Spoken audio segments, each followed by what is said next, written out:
Hey guys, आप सुन रहे थे मेरे साथ हाँ ये मोहब्बत है। हाँ ये मोहब्बत है भाग 87। सौंदर्या ने जब विवान सिंह को वहां देखा तो उसके चेहरे का रंग उड़ गया।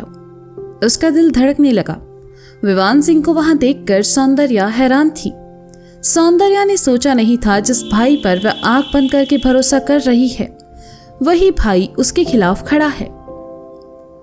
विवान सिंह अंदर आया तो इंस्पेक्टर ने सौंदर्या से कहा, ये है सबूत। इन्होंने ही आपके खिलाफ कंप्लेंट लिखवाई है कि आपने इनके बड़े भाई को जान से मारने की कोशिश की है। सौंदर्या ने सुना तो विवान सिंह की तरफ आई और उनकी कॉलर पकड़कर गुस्से से कहा, धोखेबाज, मैंने तुम पर आंख बंद करके भरोसा किया और तुमने मेरी ही पीठ में छुरा घोंप दिया। सौंदर्या के बदतमीजी भरे स्वर सुनकर विवान सिंह गुस्से से लेकिन दबी आवाज में कहने लगे, कर्मा सौंदर्या, तुमने भाई साहब को धोखा दिया और मैंने तुम्हें। हम जो करते हैं वो लौट कर किसी न किसी रूप में हमारे पास वापस जरूर आता है। सौंदर्या ने सुना तो इंस्पेक्टर कदम की तरफ पलटी और कहा, इंस्पेक्टर, मैं ये सब में अकेली शामिल नहीं हूं, इनका भी इसमें हाथ है। ये भी भाई साहब और मीरा की जायदाद हड़पना चाहते थे। इन्होंने भी इस सब में मेरा पूरा साथ दिया है। अगर गिरफ्तार करना ही है तो इन्हें भी कीजिए। देखा इंस्पेक्टर, जब इनका सच बाहर आया तो इन्होंने मुझे ही इसमें फंसा दिया। अरे मेरे पास किस चीज की कमी है? अगर मुझे भाई साहब की जायदाद चाहिए होती तो मैं खुद सौंदर्या का पर्दाफाश क्यों करता? ये औरत लालच और धोखेबाजी में इतना घिर चुकी है कि अब मुझ पर इल्जाम लगा रही है। इंस्पेक्टर, गिरफ्तार कर लीजिए इसे और कानून से कड़ी सजा दिलवाइए। विवान सिंह ने नफरत भरे स्वर में कहा, कांस्टेबल, गिरफ्तार कर लो इसे। इंस्पेक्टर कदम ने सौंदर्या की तरफ देखकर कहा, इंस्पेक्टर, मेरा विश्वास कीजिए, मैं सच बोल रही हूँ। विवान भाई साहब में भी इन सब में शामिल है। आप मेरी बात का यकीन कीजिए। सौंदर्या ने कहा, लेकिन तब तक उसके हाथों में हथकड़ी पहनाई जा चुकी थी। सौंदर्या बार बार कहती रही लेकिन किसी ने उसकी बात का यकीन नहीं किया। आखिर में इंस्पेक्टर कदम ने परेशान होकर कहा, बस कीजिए, बहुत झूठ बोल चुकी आप। अब अपनी बात की सफाई कोर्ट में दीजिएगा। वो सच कह रही है। एक जानी पहचानी रोबदार आवाज सभी के कानों में पड़ी। सबने आवाज वाली दिशा में देखा तो दीवार की साइड से निकलकर अक्षत सबके बीच आया। अक्षत को वहां देखकर विवान सिंह के चेहरे के भाव बदल गए, लेकिन वे खामोश रहे। तो वही इंस्पेक्टर कदम वहां अक्षत को देखकर हैरान थे। मिस्टर व्यास, आप यहां? इंस्पेक्टर कदम ने पूछा। हाँ इंस्पेक्टर, कुछ भूल गया था, बस वही लेने आया था। मुझे पुलिस से ये उम्मीद तो बिल्कुल नहीं थी। अक्षत ने पहेलियां बुझाते हुए कहा। क्या मिस्टर व्यास, मैं आपकी बात समझा नहीं, इंस्पेक्टर कदम ने कहा। अक्षत ने विवान सिंह की ओर देखा और कहा, कैसे हैं आप? आपको नहीं लगता मुंबई से यहां आने में आपने बड़ी जल्दी की? किसी अजनबी ने आपको एक कॉल किया और आप यहां चले आए? ऐसी भी क्या जल्दी थी विवान सिंह जी? विवान सिंह ने सुना तो उसके चेहरे पर हवाइयां उड़ने लगी। दरअसल विवान को पता ही नहीं था कि सौंदर्या का सच मीरा के सामने आ चुका है। अमर जी के मैनेजर ने विवान सिंह को कॉल करके धोखे से यहां बुलाया था और वे अपने ही बुने जाल में खुद फंस गए। लेकिन जब उन्हें सब पता चला तो खुद को बचाने के लिए उन्होंने सारा इल्जाम सौंदर्या पर डाल दिया। विवान सिंह को खामोश देखकर इंस्पेक्टर ने कहा, अक्षत, ये क्या कह रहे हो? अरे बकवास कर रहा है ये। मुझे कोई अनजान कॉल नहीं आया था। भाई साहब के ऑफिस से फोन आया था और वहीं से मुझे सौंदर्या की इस हरकत का पता चला। भाई साहब और मीरा किसी मुसीबत में ना हो सोचकर मैं तुरंत यहां चला आया। अक्षत अपनी निजी दुश्मनी के चलते मुझे भी इसमें फंसाना चाहता है, लेकिन मैं ऐसा होने नहीं दूंगा। विवान सिंह ने खुद को बचाने की कोशिश करते हुए कहा। अक्षत ने सुना तो मुस्कुराया और कहने लगा, इंस्पेक्टर, सौंदर्या जी इस खेल में सिर्फ एक मोहरा है, लेकिन उस मोहरे को चलाने वाले विवान सिंह है। इन्होंने सौंदर्या जी को मीरा और उसके पापा की दौलत का लालच दिया और इनके सबके सामने कर खुद पीछे बैठकर इस घटिया खेल को खेलते रहे। इनका ये खेल मैं काफी पहले समझ गया था। जब मीरा के पापा के शहर में ना होने के बाद भी ये उनकी कंपनी के शेयर्स बेचने उनके ऑफिस गए, लेकिन इत्तेफाक से पापा ने कंपनी के फैसले लेने का हक मीरा और मेरे कंधे पर डाल दिया। शायद वे इनकी नीयत जानते थे। मीरा को व्यास हाउस से अपने घर लाने वाले खुद उसके पापा थे और 2 दिन बाद ही वो मीरा को अकेला छोड़कर इस शहर से चले गए। ये बात मुझे हजम नहीं हो रही थी। छानबीन करने पर पता चला कि विवान सिंह के ऑर्डर पर सौंदर्या जी ने उन्हें किडनैप करके शहर से बाहर रखा है ताकि वे मीरा से मिल ना पाए और इससे इन लोगों का सच सामने ना आ पाए। विवान सिंह के कहने पर ही इन्होंने पापा को टक्कर मारी, लेकिन किस्मत से वो बच गए। जब मैं उनसे मिलने हॉस्पिटल पहुंचा तब इन्होंने ही विवान सिंह के कहने पर उनके वेंटिलेटर का वायर निकाला था, लेकिन मैंने कहा ना, किस्मत ने उन्हें फिर बचा लिया। दौलत के लालच में ये लोग इतने अंधे हो गए कि सौंदर्या जी ने पापा को दवाइयों के साथ स्लो पॉइजन देना शुरू कर दिया, जिससे धीरे धीरे वो मौत की तरफ जा रहे थे। लेकिन यहाँ भी किस्मत ने उनका साथ दिया और होती इससे पहले ही इनका खेल सबके सामने आ गया। अक्षत की बात सुनकर विवान सिंह के चेहरे पर चिंता की लकीरें उभर आई। सौंदर्या ने अपना सर झुका लिया। मीरा ये सब के लिए उसे पहले ही अपमानित कर चुकी थी और अब अक्षत भी भिगो कर जूते मार रहा था।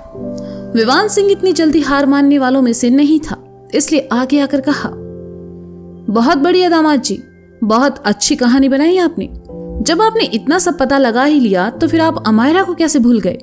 अमायरा का किडनैप करवाने वाली कोई और नहीं बल्कि सौंदर्या ही है। अमर जी ये सच्चाई जानते थे, इसीलिए तो उन्हें का किडनैप करवाया, और जब इसे पता चला इसका सच सबके सामने आ जाएगा तो इसने अमायरा को मौत के घाट उतार दिया, और जब इसे लगा कि सब सामने आ चुका है तो इसने अपने गंदे खेल में मुझे भी शामिल कर लिया। अमायरा का नाम सुनकर अक्षत के चेहरे पर एक बार की तकलीफ के बहाव आए, लेकिन अगले ही पल उसने खुद को मजबूत कर लिया और गुस्से से कहा, इन्होंने अमायरा को नहीं मारा है। तुम में से किसी में इतनी हिम्मत नहीं है कि मेरी बेटी को छू भी सके। खुद को बचाने के लिए आप सब लोग झूठ बोल रहे हैं। नहीं अक्षत, मैं झूठ क्यों बोलूंगा, मैं सच कह रहा हूं। अमायरा को इसने ही मारा है। मीरा भी ये सच जानती है। विवान सिंह ने एक बार फिर कोशिश करते हुए कहा, बस कीजिए भाई साहब, और कितना झूठ बोलेंगे आप। मैंने अमायरा को नहीं मारा है अक्षत। मैं उससे और मीरा से नफरत जरूर करती थी, लेकिन मैंने कभी उसे मारने के बारे में नहीं सोचा। एक माँ होकर किसी बच्चे की जान नहीं ले सकती मैं ऐसा कभी नहीं। कहते हुए सौंदर्या रोने लगी। अक्षत खामोशी से विवान सिंह को देखने लगा और फिर कहा, आगे का सच आप बताएंगे या मैं बताऊं? कौन सा सच? मैंने अमायरा को नहीं मारा है। मेरा यकीन करो अक्षत, मैंने उसे नहीं मारा है। विवान सिंह ने घबरा कर कहा, मैं जानता हूं आपने अमायरा को नहीं मारा है। अक्षत ने बिना किसी भाव के शांत स्वर में कहा तो सब हैरानी से उसे देखने लगे। इंस्पेक्टर कदम भी खामोशी से सब समझने की कोशिश कर रहे थे। अक्षत ने आगे कहा, लेकिन आप मीरा को क्यों मारना चाहते थे? अक्षत का सवाल सुनकर विवान सिंह के चेहरे पर एक बार फिर परेशानी के भाव उभर आए और उन्होंने कहा, नहीं, ऐसा नहीं है। मैं भला मीरा को क्यों मारूंगा? मेरा यकीन करो अक्षत, मैंने ऐसा कुछ नहीं किया है। अक्षत ने कुछ नहीं कहा, बस अपनी जेब से फोन निकाला और उसमें कुछ ऑन करके स्पीकर फोन पर कर दिया।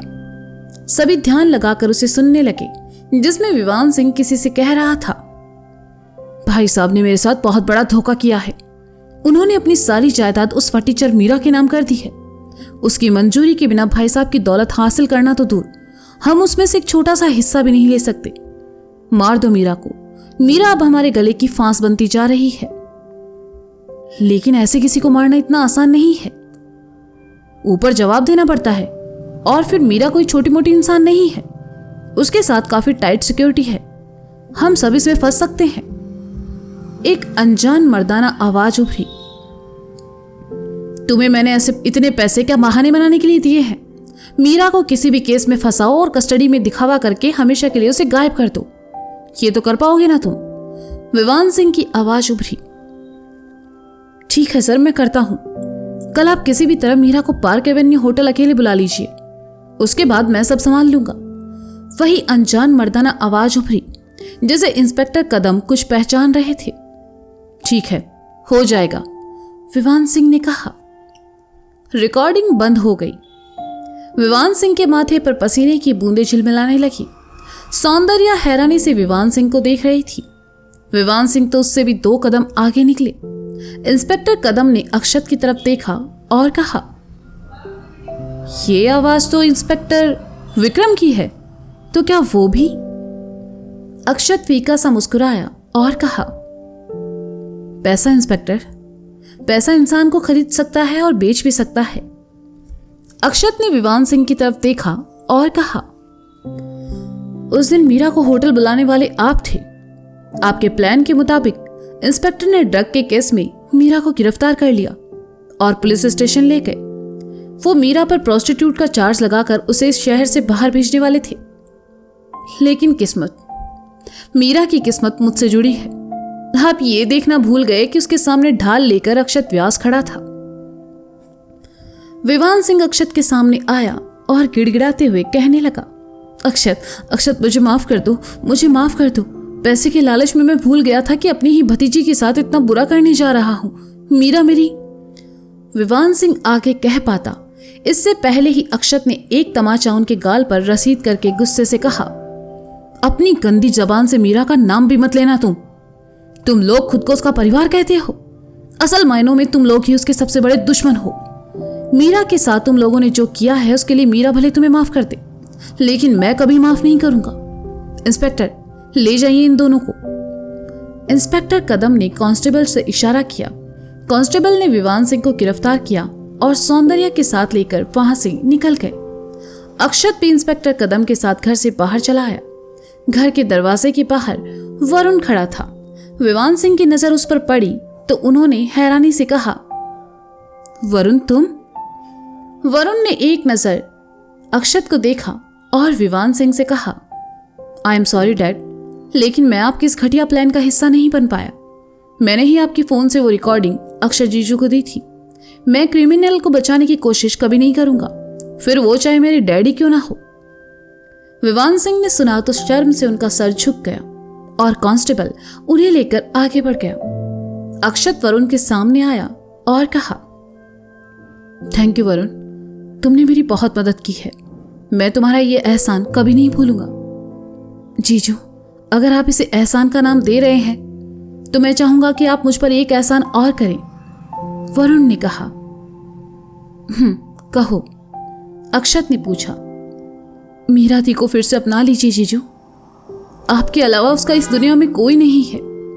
उनका अपना ही परिवार उनका दुश्मन बन गया है और मैं कभी नहीं चाहूंगा वो ऐसे परिवार का हिस्सा रहे। उन्हें घर ले जाइए जीजू। कहते हुए वरुण की आंखों में आंसू भर आए और उसने अक्षत के सामने अपने हाथ जोड़ दिए।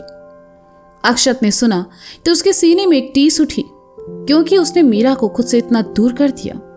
अक्षत ने आगे बढ़कर वरुण को गले लगाया और कहा, बहुत जल्द मीरा अपने घर में होगी, अपनों के बीच। वरुण खुश हो गया और वहां से चला गया।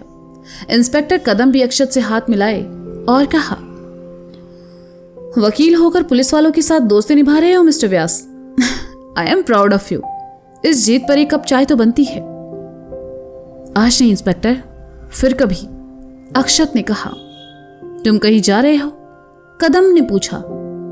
अक्षत के चेहरे पर गंभीर भाव आए और उसने कहा, हाँ इंस्पेक्टर, अभी बहुत से चेहरों से नकाब उतरना बाकी है। कहकर अक्षत वहां से चला गया और इंस्पेक्टर कदम मुस्कुरा उठे। तो क्या लगता है आप सबको, अगला नकाब किसके चेहरे से उतरने वाला है? जानने के लिए सुनते रहिए हाँ ये मोहब्बत है मेरे साथ। Bye bye.